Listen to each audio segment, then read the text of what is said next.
Hi dear students.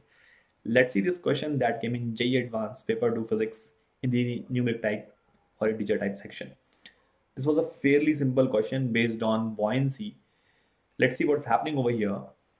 A balloon which has a total, it carries some passengers as well. I'm sure you might have seen hot air balloon. It's one hell of a ride, like amazing. So the total mass of the balloon along with passengers is 480 kg, and the balloon is floating in equilibrium at a height of 100 meters from the ground. In the question, it is mentioned that the density of the air as a function of height is this function. So we can see that density decreases with height, which is kind of obvious as well. The values of the constants rho naught and h naught has also been given in the question. Now, one particular passenger starts throwing the bag on the ground. I don't know why.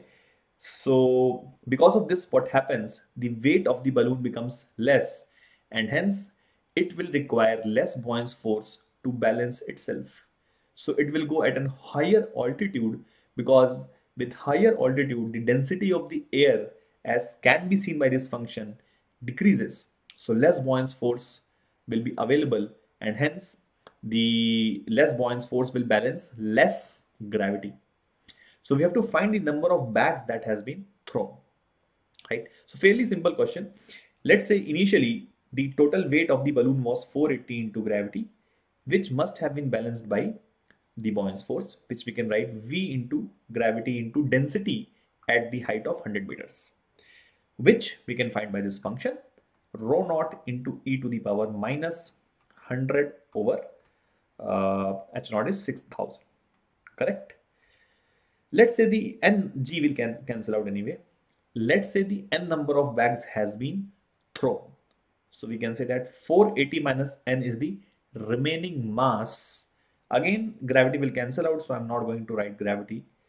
So that should be equals to V. Volume is not changing. You can see over here, V into new density, which again we can find by this function.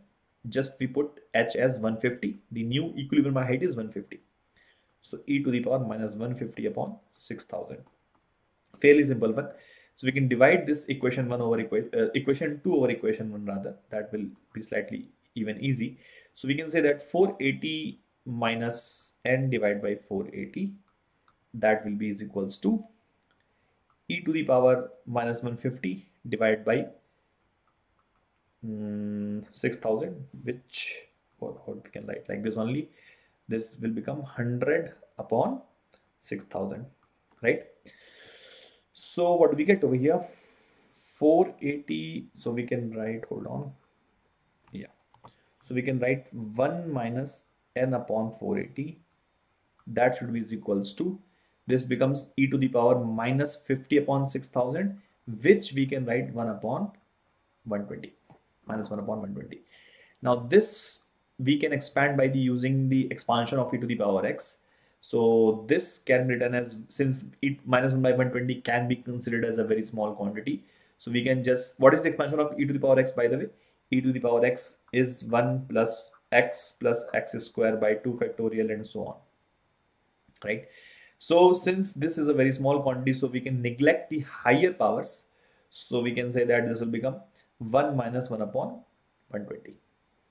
So from here you can see 1 will cancel out, and it is easy to see that n becomes 4.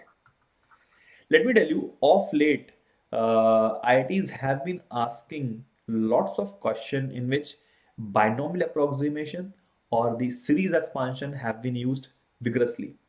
So it will be a nice idea for all of you to remember the expansion of e to the power x, ln x, sin x, cos x, and binomial theorem like at tips. That will certainly help you save a lot of time.